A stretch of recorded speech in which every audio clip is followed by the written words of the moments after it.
People have stopped moving to Florida, at least in the numbers that they were before. And I wish they would stop moving to my neighborhood because it is just getting too damn crowded here. But here's the deal, guys. Florida in 2023 gained a net 126,000 new residents, okay? But when you look at historical context, that's only half of the amount of people that we net gained in 2022. So the amount of people moving here is slowing down severely, and what's actually happening is, besides the amount of people moving here, we also have a lot more people leaving than we ever used to have before. So I want to get into all of this with you and go over some of the reasons why. So when you look at how many people actually moved into Florida in 2023, it seems like a lot, because we actually had 637,000 people move in, okay? But we also had 511,000 people who left, which is the largest outflow that the state has ever seen in 1 year. And we were only behind one other state that lost that many people in 2023. Can you guess which one it was? California. Man, California and Florida are like brothers from another mother that don't speak the same language, but they have a lot in common. Now, when you look at it from the perspective of how many people we gained net, which was 126,000 in 2023, versus all the other states, we're also second on the list. But here's the problem.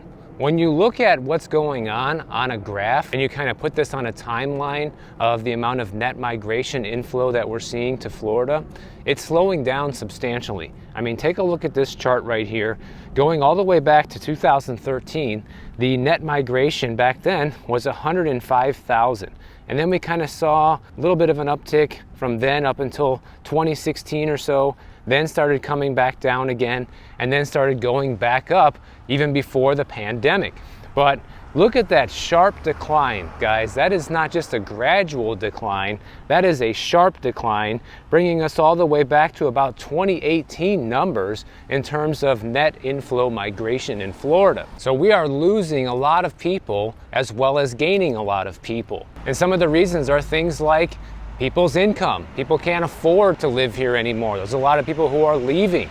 A lot of people aren't able to find the job that they were hoping to find here and get the pay they were hoping to get in Florida, especially younger people, which we'll talk about in a little bit. Other people are leaving because it's becoming too volatile to live here in terms of housing costs and how much property taxes and insurance have been rising for people. Anytime there's a hurricane or some kind of flood damage, people have to spend tens, if not hundreds of thousands of dollars in repair costs, and usually it's just too much for a lot of people to bear. Which brings me right to my next point, which is that most of the people who are moving into Florida are rich people. Surprise, surprise. You have poor people leaving, rich people moving in. In fact, Florida stands out as the nation's leader in net income migration, where we gain about $36.5 billion annually in terms of income migration. And some people look at this as a positive because, on the one hand, people moving in have increased spending power, could be a sign of future economic growth. On the other hand, if we continue to see this many people leave and not as many come in the future, then we might actually see negative growth in population here in Florida. If we take a look at this chart right here, it kind of gives you an idea of who's coming and who's going. And unfortunately, the median numbers don't really reflect the reality of a lot of the people who are moving in and moving out, because it is just the middle. But we'll take a look. Median age of people moving in are 35 and a half. Median age of people moving out are 32.7. Home ownership. 55% of people moving in are homeowners. 44% of people leaving are not. Of course, I have to throw education in here. People who are moving in have bachelor's degree. People who are moving out have some college or associate's degree. And then, of course, median income level doesn't look that different when you look at these numbers. But in the real world, these numbers are a lot higher, because median income people moving in, $41,000 a year, $38,500 for people moving out. And they say the biggest demographic of people who are moving out are people who are aged between 20 and 29 years old. And meanwhile, the majority of people who are moving in are of retirement age. Young and poor leaving, old and rich moving in. And we have another demographic problem here in Florida as well, which is exacerbated by all of this, which is that the labor force participation rate here in Florida for people who are 16 and older is at 58.3%, which is the lowest it's been since 1983. You can see by looking at this chart here that it has been on a steady decline for quite some time now. What this means is that less than 16% of all the people who are 16 years old or older that live here are employed or seeking employment, which means more than 40% of people are not working or not seeking employment. This also might not just be a demographic thing, it could also be the fact that Florida is a very business-friendly state and entrepreneurs don't look for jobs, they create jobs, right? So you could also have a lot of people here, especially if there's a lot of rich people moving in that don't need a job. They come here, they start their business here, or they bring a business here, and they create jobs. So the labor participation rate doesn't really tell the full story as far as I'm concerned, especially since we have a lot of high-income individuals moving to the state. We also have a high number of people who live here in Florida between 16 and 24 years old who don't want to work at all or are not working. Not maybe they don't want to work, maybe they do want to work, maybe they just don't have to work because mom and dad are rich. I don't know. Nonetheless, they are another untapped resource here in Florida in terms of the labor force that's not working. Even though we have a really poor labor force participation rate here in Florida, we also have one of the nation's best unemployment rates, sitting at only about 3.3% right now, which is significantly lower than the national average. But in stark contrast from the national jobs figures, things are actually going okay here in Florida because we actually have more job openings than we have unemployed people. We also have about 86% of the employers here looking to hire new employees going into 2025, and could be a positive sign for Florida's economy into 2025, assuming you can afford to live here. But one thing that the state is now concerned about is how many young people are leaving and not coming back. You know, people come here, they go to college here and they graduate, but then they leave and move to another state most of the time. Because Florida actually ranks #1 in 4-year college affordability. So I guess it's cheaper to go to a 4-year university here than any other state, which I didn't even know that until I read this report. But the problem with young people leaving isn't really the fact that there aren't enough jobs. There are jobs here. The problem is they can't afford to live here with the jobs that they're getting out of college. And this is the key thing right here. This is something I've heard from a lot of people who watch the channel. This is something I've heard from a lot of people who have moved here from other states that had high-paying jobs in other places. They say you come to Florida, you look for the same job, you get that job, but you make about 20 to 30% less than they did in their home state. But meanwhile, Florida is one of the most expensive states to live in now, especially when you're looking in the big cities. You know, anywhere where most of the jobs are, in places like Orlando and Tampa and Miami, Jacksonville. Jacksonville is probably the best place to live in terms of affordability, where there's lots of job opportunities. But the rest of these places are pretty expensive now. Sure, we have our affordable housing initiatives here and things like that that aim to increase the amount of affordable housing available to people. But the reality is those government initiatives never really work out, and they never reach the goals that they're looking for. And it's usually understated anyways in terms of the amount of affordable housing that we probably need anyhow. And of course, the story about people moving to Florida and leaving Florida wouldn't be complete without talking about housing prices. Between 2019 and 2024, the median listing price here in Florida has increased about 41%. Now that is listing price, that is not sold price. And as I've shown you guys here in these videos, there are many houses for sale that don't get anywhere near what they initially start off asking. So listing prices don't really mean a whole lot, only selling prices do. But on a national level, it's actually worse than Florida, because in the same time frame, the median listing prices grew by 47%, whereas here in Florida, it was by 41%. However, the personal income per capita only increased 33% during the same time frame. So this is proof right here. This is all you need to know in terms of people's incomes not keeping up with inflation, guys. If on average people are only making 33% more over the past 5 years, but home prices have gone up 47%, that's not even close in terms of closing that gap. And even though rent prices here in Florida have also increased substantially as well, it barely outpaces the level of income growth. So being a renter has been much easier to swallow over the past 5 years than becoming a homeowner, no matter which way you want to slice it. The only way that's not true is if you bought before the run-up in home prices. And also they say Florida is more affordable than 22 of the other 50 states, which I kind of find hard to believe, but that's what the data shows. And of course they look at things like median listing price, but that doesn't reflect the true reality in terms of certain cities, certain metros, right? Like you can look at Miami, for example, and living here now is on par with living in California, guys. No joke. I spend my summers in California, and really there's only a couple things that are more expensive now in California than Florida. It's the taxes, obviously taxes on everything, not just income taxes, but taxes on the gas, taxes on your food, sales taxes, all of those things that you can't avoid no matter what. Food costs are slightly higher in California, but probably not by much, maybe by like 10% more than Miami.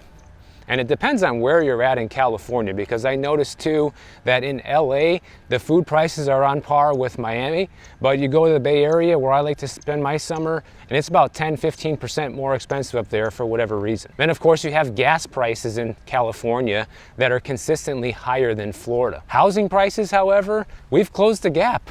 Okay, I've shown you guys plenty of houses for sale in California that are going for the same price as these houses here in Miami. There's like no difference now.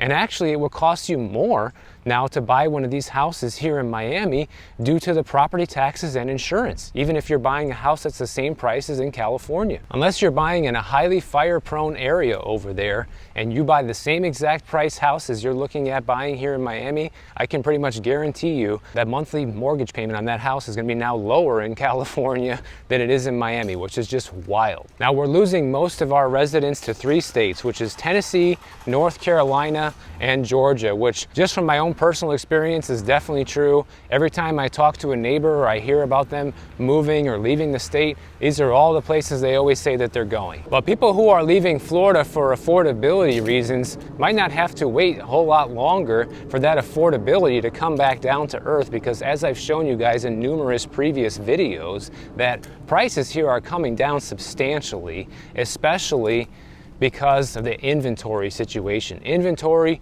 all across the state, with the exception of Miami for the most part, has been exploding. And with that higher amount of inventory comes lower home prices. Take a look at this. During the height of the market, even when things were selling like hotcakes, okay? May of 2022, the median days on the market for a home in Florida was 31 days. However, fast forward to today, it's now 76 days, guys. 76, and that's the median. So half of the homes that sell here actually stay on the market a lot longer than 76 days. I would say that's far above the national average. I don't know what the national number is, but even in my own personal experience working as a real estate agent, if you have a home that is priced properly, it will sell within 30 to 45 days. So 76 days on the market is insane. And I attribute this to a couple different things. You have people asking way too much money for these homes, not being realistic with the price, so it sits on the market longer. And then you combine that with the fact that there are thousands of other homes for sale that people are also trying to sell and using the same tactic. You're gonna see houses sit on the market longer. But it makes me wonder, as a resident, as somebody who's seen a couple of these cycles play out here in Florida with people moving and leaving and all of that stuff, it makes me wonder if this time is different. And the reason why is because Florida has never been this expensive to live in before, ever. In fact, when I moved here, I would say Florida was still a great bargain in terms of what you could get for the lifestyle and the money back then. It's a whole nother world now. But it makes me wonder if we still have a big positive net inflow migration here, and the average person moving in has a higher income than the person that's leaving, is that going to be enough to absorb the excess inventory here in Florida? Meaning, are those people going to be able to buy their own house and then turn around and spend extra money and buy a rental property and turn that into an Airbnb or whatever? So That's yet to be seen. But I think it's going to take many years for this housing market to shake out here in Florida, especially when we talk about condos. You know, I have already gone over so many of the problems that condos have been facing over the past couple of years with the increased amount of assessments, especially this new reserve requirement that's coming out now, and starting in a couple more weeks, all these buildings are going to have to start collecting extra money for the state required reserve minimum. But now we have a new problem being thrown into the mix, which is that they're finding out a bunch of these huge high rises, a lot of the brand new ones, very fancy and expensive ones, are starting to sink. Like literally sink. They are going down into the earth. In fact, according to a new study by the University of Miami, they found out that 70% of the buildings in northern and central Sunny Isles Beach are sinking, at least by 0.8 inches or more. So far, there's been 35 buildings identified up and down the coastline between Sunny Isles Beach and Miami Beach that are sinking. Some of them are sinking by as much as 3 inches. And this is over the time frame of 2016 and 2023. And the crazy thing is, most of these buildings that are sinking are brand new developments. They're not actually the old buildings that everybody's worried about and are running away from right now. Because ever since we had the collapse of the Champlain Towers a few years ago, that was like the spark that triggered everybody to say, well, if I'm going to buy a condo, especially an oceanfront high-rise, I need to buy in a brand new building, because it's these old buildings that, you know, are sitting here not being maintained properly for too many years, and that's what's the most likely to collapse. However, with this new study, that could be changing everything now. We're talking very fancy and expensive buildings that are sinking right now, like the Surf Club in Surfside, the Faena Hotel in Miami Beach. I just rode my bike past there last night. That's a newer building. The Atelier, also a newer building. I took some videos for you guys so you can take a look at them here. But these are nice places that start off, you know, in the millions. It costs a minimum $4 or $5 million to even break into these buildings. We're talking the Porsche Design Tower in Sunny Isles, the Ritz-Carlton Residences, also the Trump Towers. And some of these penthouses go for like $20, $30, $40 million. And some of the data is looking like this is not just a problem here in Miami either, that this is probably an issue up all the way up to Palm Beach County as well. The study so far is focused on Miami. Even the researchers involved admitted that this is probably a lot larger problem than they're currently aware of in terms of how many places are being affected by this. And apparently they found this out by using satellite imaging from space to measure this. Now, interestingly enough, when they looked at the Champlain Towers site in Surfside that actually collapsed, they didn't find any evidence of subsidence of the ground, which is the ground sinking, okay? But they did find evidence of the surrounding ground that was sinking. And they don't know yet if that has something to do with it or not, but it's just something to report on. The ground sinking in surrounding areas can have an impact. We don't know yet. And to me, it's kind of mind-blowing that in 2024, going into 2025, that engineers don't have answers to like really important questions like this, because they've been building these high rises for years. I don't know how long, but some of the buildings in Miami Beach are, you know, from the 40s and 50s that they built those high rises back then. So this is not a new thing. And you would think that they would kind of know more about it by now than they actually do. We also don't know why it's mostly in Sunny Isles and only a couple buildings in Miami Beach are affected, because we have high rises all up and down the beach in Miami Beach as well. But the big question that's running through everybody's mind, including my own with this, is this dangerous? Is this something we have to worry about? Are we going to see more buildings spontaneously collapse because of this problem? When I read this, like, my heart sunk, guys. I'm thinking like, man, we already have so many issues we're contending with right now in the condo, and now this? Well, according to one engineer that they had talked to about this study, he says as long as the subsidence is even, then everything is fine. But the problems start when you start to see an uneven amount of subsidence, which is known as differential subsidence. This is when one part of the ground underneath the building is starting to sink and the other part is not. that's when you start to see major issues. This is when you start to see structural damage and can be a severe problem for these buildings. So they say the first thing that needs to be done now is to research these 35 buildings that have been proven to be sinking and check the integrity and design plans of the buildings. But some early warning signs of differential subsidence in buildings can be things like utilities that are breaking or doors and windows that don't shut as easily as they used to. Those are all signs of differential subsidence and could be a huge cause of concern. Now, I've lived in my building for going on 8 years now, and I don't notice anything like that, so that's a good thing. But just because I don't see it doesn't mean maybe somebody else doesn't. And they say a lot of this settlement can actually come from things like when they build a brand new building, for example, they are doing a lot of drilling and pounding into the earth. And it's just like shaking up ground coffee in a tin to make room for more. The pumping of groundwater seeps into construction sites and also causes layers of sand to shift and rearrange. And the bedrock of all these buildings are built on limestone, which is a porous rock. Part of the reason we have such big flooding problems here in Florida is because we have limestone.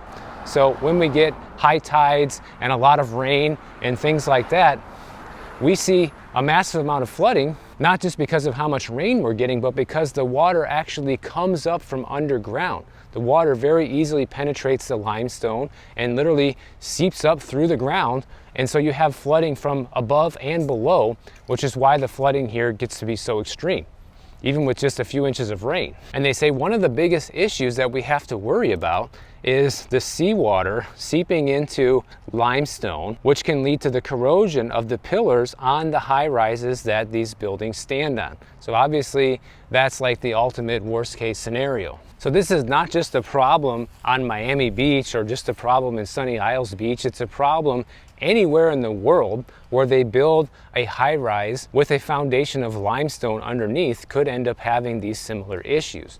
But they say most of the subsidence is not something we should worry about because the sheer weight of the buildings, it's normal for the top layer of the ground to sink a little bit because that's the sandy portion. That's just the dirt layer. It's not the actual limestone. But of course, if the limestone is being attacked from underneath in terms of the seawater corroding it, that's a whole nother can of worms that we have to worry about. I'll tell you one thing, guys, when I first moved to Florida in 2008, I never could have imagined that we would be facing this level of problems that we have here in the state in terms of the rising insurance costs, the rising housing costs, and the rising property taxes, as well as these issues with condos now. And the crazy thing is, even though we have all these problems, you still have rich and educated people moving here in droves. And the people who can't afford it, who are starting to see the writing on the wall, are leaving in anticipation of not being able to afford any of this. Hi, buddy. Hi. It's definitely friendly. All right. What's your name? I see you got a bell. Is this your house? Hi, buddy. He just wants to say hello. Nice to meet you, pal. I'll see you later, okay?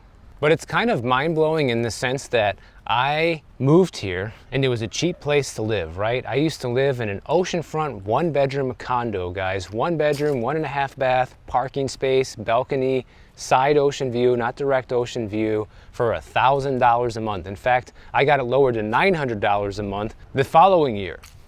Now, that's just a dream. No one gets that anywhere in Florida anymore. Even in the cheap areas of Florida, you're not going to get that. And now that same place would probably cost you at least $1,600, $1,700 a month here in Miami. One thing I'm noticing about Florida that is definitely more prevalent in the big cities, especially if you're living in a condo like I am and surrounding areas like this, is that the quality of life is going down. At the same time, the cost of living is going up, which is not really a great combination for anywhere.